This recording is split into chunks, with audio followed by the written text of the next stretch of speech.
Gutenberg nashriyoti hammuassisi Ravshan Burhonovni taklif qilamiz.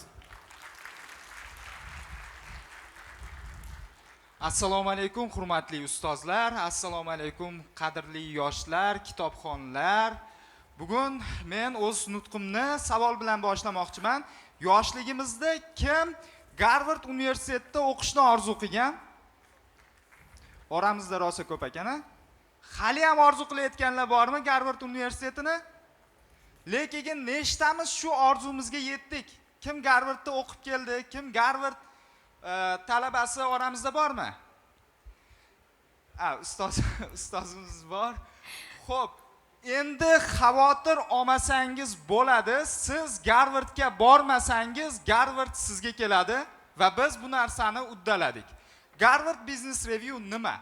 1922-yilda Garvardning iqtisodiyot fakulteti Garvard Business maktabi tomonidan Garvard Business Review nashr qila boshladi. Mana shu Garvard Business Review bugungi kunda dunyoning top menejerlari, davlat rahbarlari, korxona rahbarlari, sohasining tor doiradagi eng zo'r mutaxassislar tomonidan o'qib kelinadi. Bugungi kunda mana shu asarlar bizda 30 yil davomida O'zbekiston bozorida bo'lmagan. Top menejerlarimiz, rahbarlarimiz va turli doiradagi mutaxassislar rus tilida asarlarni o'qishgan. Biz Gutenberg nashriyot uyi risk qilib, ya'ni tavakkal qilib, mana shu asarlarni o'zbek tilida chop qildik. Bizga bu asarlarni chop etayotganimizda savol berishgandi. Bu kitoblar o'zini auditoriyasini topa olmaydi. Va bugun ishonch bilan va katta g'urur bilan ayta olamanki, Garvard Business Review nashrining kitoblari, ya'ni Gutenberg nashriyot uyining asarlari mamlakatimiz prezidenti hurmatli Shavkat Miromonovich Mirziyoyevning ish stollarida turibdi. Hatto prezidentimiz ham asarni o'qiyaptilar.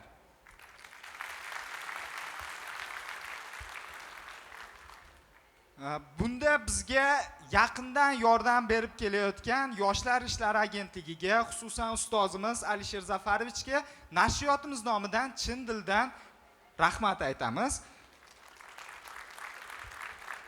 Ko'pchilikda shunday fikrlar yuradi, Yoshlar ishlari agentligi faqat mashhur bo'lgan, yo bo'lmasam Toshkent shahardagina poytaxtda bo'lgan insonlarga yordam beradi deb.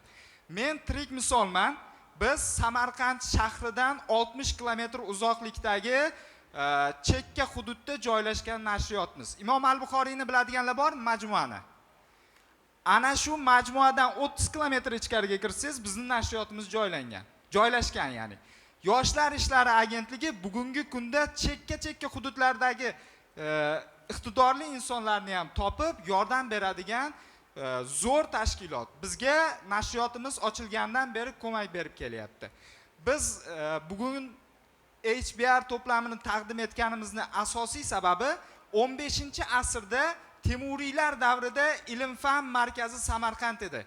Butun dunyoni lol qoldirgan ilm-fan namunalari, Ulug'bek akademiyasi hammasi Samarqandda bo'lgan.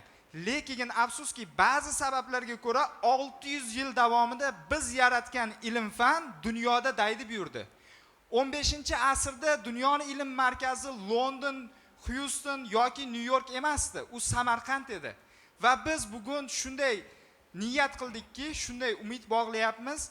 Mana shu darbadar kezib yurgan bizning ilmiy merosimiz vatanimizga qaytsin. Samarqandda mana shu asarlar yana qayta uyg'onsin, ilm-fan markaziga aylansin deb qolamiz. E'tiboringiz uchun rahmat.